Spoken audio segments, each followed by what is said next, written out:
Olá, meus arteiros e arteiras, tudo bem com vocês? Eu sou Gabriel Silva e bem-vindos a mais uma audioaula ou aula explicativa, como você preferir chamar, para que você escute perfeitamente a aula. Já peço para que você coloque os fones de ouvido e preste bastante atenção em tudo que eu irei falar a você. Antes de mais nada, se você quiser fazer parte da oficina, é muito simples. É só você curtir a nossa página e clicar no botão Cadastre-se e você já será direcionado à página de cadastro da nossa oficina de artes plásticas. O curso ele é gratuito e será ministrado de forma online.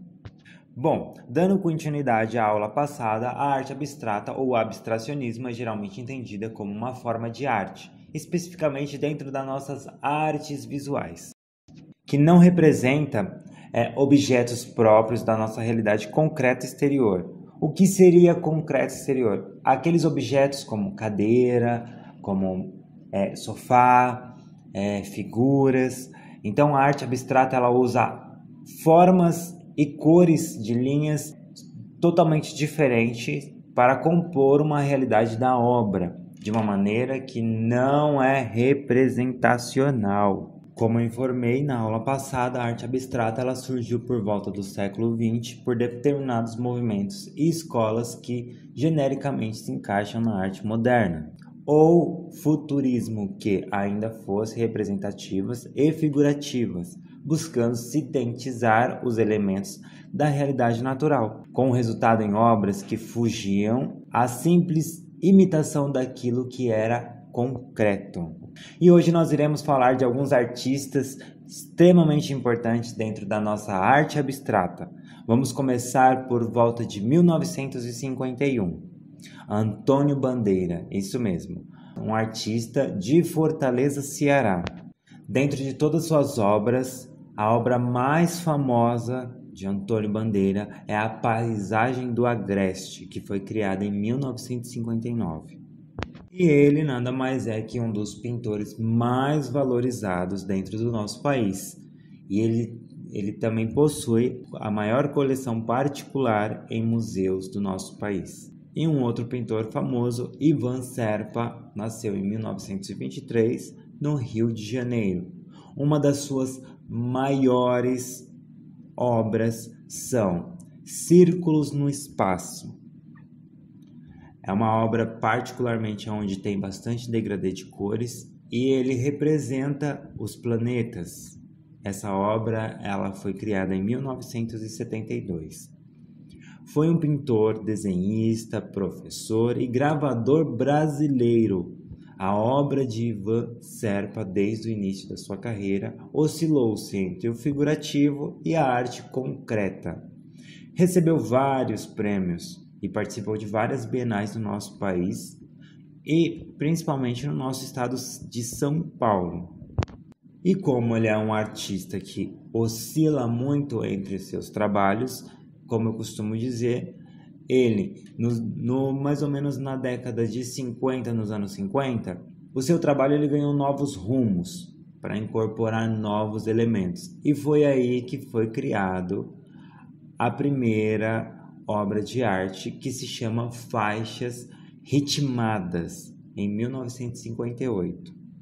Outro artista famoso, olha, porque eu falo que todo artista brasileiro é famoso.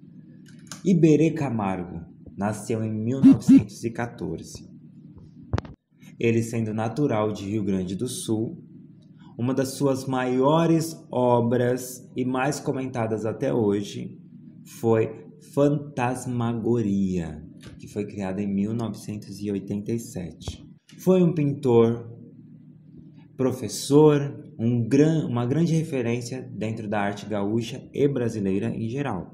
Embora Camargo tenha estudado com figuras marcantes, representativas de várias correntes estéticas e formas de vista, não pode-se afirmar que tenha se filiado a alguma. Suas obras estiveram presentes e sempre representadas em grandes exposições no mundo inteiro, como na Bienal de São Paulo e na Bienal de Veneza.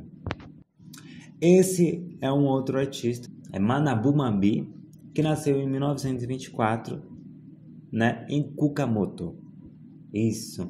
Uma das suas maiores obras se chama O Estranho. Foi um pintor, desenhista e tapeceiro japonês naturalizado no Brasil, pioneiro do abstrato no nosso país. E claro que eu não poderia deixar de falar dessa mulher maravilhosa. Lígia Clark nasceu em 1920, natural de Belo Horizonte, Minas Gerais. Uma das suas maiores obras se chama Bicho de Bolso, criada em 1966. Liz foi uma artista visual, pintora, escultora, desenhista, psicoterapeuta e professora de artes plásticas brasileira. E sem contar que ela rompeu essa barreira sobre só termos artistas do sexo masculino. As suas obras lhe renderam reconhecimento internacional a partir de 1980. Então, Lígia Pimentel Lins foi uma artista percussora dentro das artes plásticas brasileiras e, claro, também da escultura. Qual que era o maior trabalho dela? Ela começou a trocar as pinturas por objetos tridimensionais. Um exemplo disso são a série Bichos, como a obra mais famosa é O Bicho de Bolso, como eu informei para vocês, de 1966. E assim ela conseguiu ir para a Europa, trabalhou passando a focar em expressões corporais e foi conseguindo ter o seu reconhecimento internacional. Um outro artista é Hélio Oiticica. Nasceu em 1937, natural do Rio de Janeiro. Uma das suas maiores obras se chama Seja Marginal, Seja Herói, de 1968. Hélio foi um pintor, escultor, artista plástico, performático de inspirações anarquistas e considerado por muitos um dos maiores artistas da história da arte. Também fez parte do neoconcentrismo. Lembrando que, por conta de ter essa visão anarquista, ele foi considerado também um dos maiores artistas, mas também um dos maiores influenciadores da época. Por conta que estava passando por aquela época da ditadura, então várias obras de vários artistas eram, como posso dizer, censurado. E ele conseguia passar por essa censura de uma maneira não tão visível, mas ele conseguia colocar o seu ponto de vista sobre aquele momento que estava acontecendo. Bom, espero que vocês tenham gostado. Esse foi um resumo dos artistas e um pouquinho sobre o abstrato. E claro, nós não iremos falar somente sobre os artistas do Brasil, nós iremos falar sobre os artistas que fizeram história dentro do abstrato ou abstrativismo, como a gente pode colocar. E claro, lembrando, a arte, ela move montanhas. Espero que vocês tenham gostado e até a próxima audioaula.